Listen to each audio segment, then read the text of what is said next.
నెహెమ్యా గ్రంథం 12వ అధ్యాయం. షయల్తీయేలు కుమారుడైన జెరుబ్బాబెలుతో కూడా వచ్చిన యాజకులను, లేవీయులను వీరే: యోషువ, షరాయా, ఇర్మీయా, ఎజ్రా, అమర్జియా, మల్లూకు, హటుషు, షెకన్యా, రెహూము, మెరిమోతు, ఇద్దో, గిన్నెతోను, అబియా, మియామీను, మయద్యా, బిల్గా, షమయా, మొయారీబు, యోదయా, సల్లు, ఆమోకు, హిల్కీయా, యోదయా అనువారు. వారందరూ యోషువ దినములలో యాజకులలోను వారి బంధువులలోను ప్రధానులుగా ఉండిరి. మరియు లేవీయులలో యోషువ, బిన్నయి, కద్మీయేలు, షెరేబ్యా, యూదా స్తోత్రాది సేవ విషయములో ప్రధాని అయిన మత్తన్యాయు అతని బంధువులను, మరియు బక్బూక్యాయు, ఉన్నీయును వారి బంధువులను వారికి ఎదురు వరుసలో నుండి పాడువారు. యోషువ యోయాకీమును కనెను. యోయాకీము ఎల్యాషీబును కనెను. ఎల్యాషీబు మోయాదాను కనెను.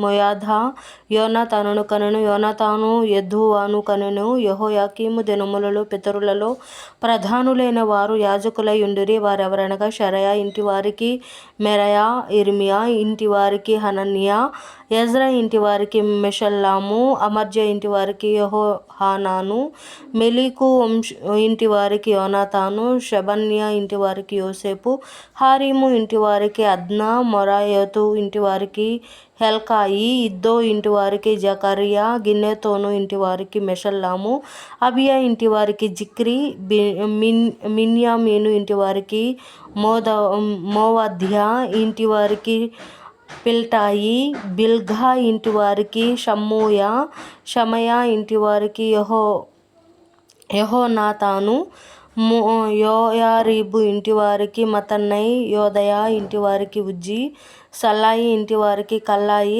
ఆమోకు ఇంటివారికి ఎబెరు, హిల్కీయా ఇంటివారికి హషబ్యా, యోదయా ఇంటివారికి నెతనేలు. ఎల్యాషీబు దినములలో లేవీయుల విషయములో యోయాదా, యోహానాను, యెదునా కుటుంబమునకు యెదువా కుటుంబ ప్రధానులుగా దాఖలైరి. మరియు పారసీకుడగు దర్యావేషు ఏలుబడి కాలములో వారే యాజక కుటుంబ ప్రధానులుగా దాఖలైరి. ఎల్యాషీబు కుమారుడైన యోహానాను దినముల వరకు అనుదినము జరుగు విషయముల గ్రంథమందు వారు లేవీయుల కుటుంబ ప్రధానులుగా దాఖలైరి. లేవీయుల కుటుంబ ప్రధానులైన హషబ్యాయు, షెరేబ్యాయు, కద్మీయేలు కుమారుడైన యోషువాయును వారికి ఎదురు వరుసలో పాడు తమ బంధువులతో కూడా దైవజనుడైన దావీదు యొక్క ఆజ్ఞను బట్టి స్తుతి పాటలు పాడుటకు వంతుల చొప్పున నిర్ణయింపబడిరి. మత్తన్యా, హక్బూక్యా, ఓబద్యా, మెషుల్లాము, టల్మోను, అక్బూకు అనువారు గుమ్మముల దగ్గరనున్న పదార్థపు కొట్టుల యొద్ద కాపు కాచు ద్వారపాలకులుగా ఉండిరి. వీరు యోజాదాకునకు పుట్టిన యోషువ కుమారుడైన యోయాకీము దినములలోను, అధికారి అయిన నెహెమ్యా దినములలోను, యాజకుడును శాస్త్రియునగు ఎజ్రా దినములలోను ఆ పని జరుపుచూ వచ్చిరి.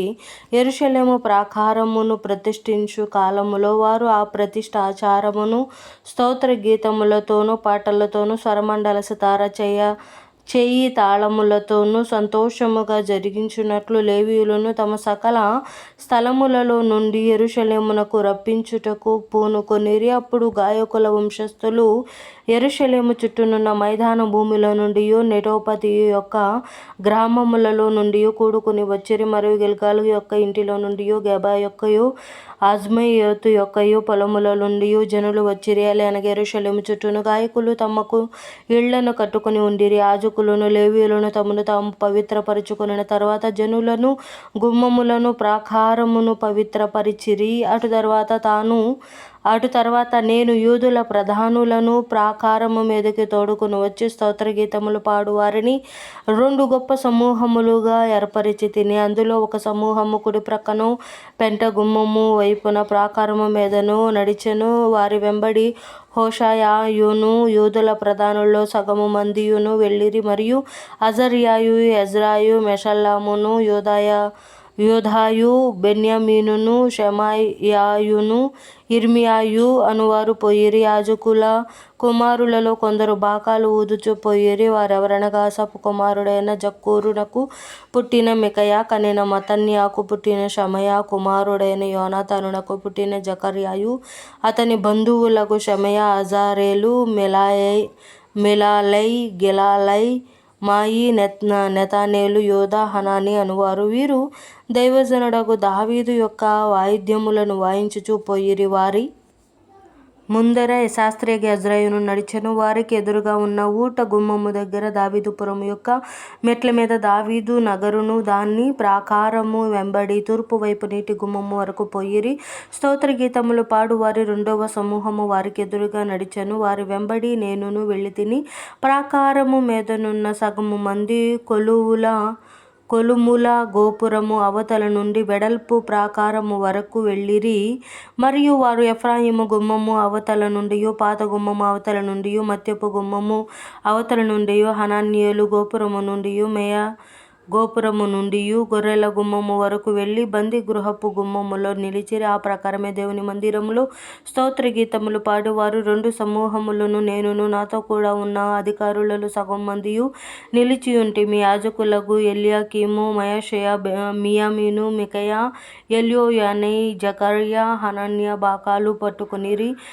ఇజ్రాహాయా అనువాడు నడిపింపగా మయషేయ, షమయా, ఎలియాజరు, ఉజ్జీ, యోహానాను, మిల్కియా, ఎలాము, ఎజేరులను గాయకులు బిగ్గరగా పాడిరి. మరియు దేవుడు తమకు మహదానందము కలగజేసెనని ఆ దినమున వారు గొప్ప బలులను అర్పించి సంతోషించిరి. వారి భార్యలు పిల్లలు కూడా సంతోషించిరి. అందువలన యెరూషలేములో పుట్టిన ఆనంద ధ్వని బహుదూరమునకు వినబడెను. ఆ కాలమందు పదార్థములకును, ప్రతిష్ఠార్పణలకును, ప్రథమ ఫలములకును, 10వ వంతుల సంబంధమైన వాటికిని ఏర్పడిన గదుల మీద కొందరు నియమింపబడిరి. వారు యాజకుల కొరకును లేవీయుల కొరకు ధర్మశాస్త్రానుసారముగా నిర్ణయింపబడిన భాగములను పట్టణముల పొలముల నుండి సమకూర్చుటకు నిర్ణయింపబడిరి. సేవ చేయుటకు నిర్ణయింపబడిన యాజకులను బట్టియు లేవీయులను బట్టియు యోధులు సంతోషించిరి.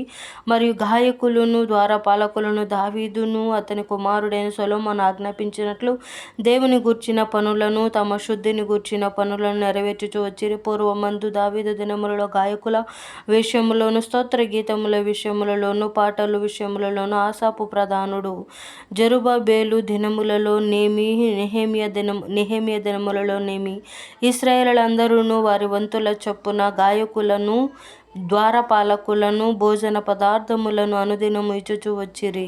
మరియు వారు లేవీయుల నిమిత్తము అర్పణలను ప్రతిష్ఠించుచూ వచ్చిరి. లేవీయులు అహరోను వంశస్థులకు వాటిని ప్రతిష్ఠించిరి. దేవుడి పరిశుద్ధ వాక్యం మన కింద భద్రపరిచి దించును గాక. ఆమేన్.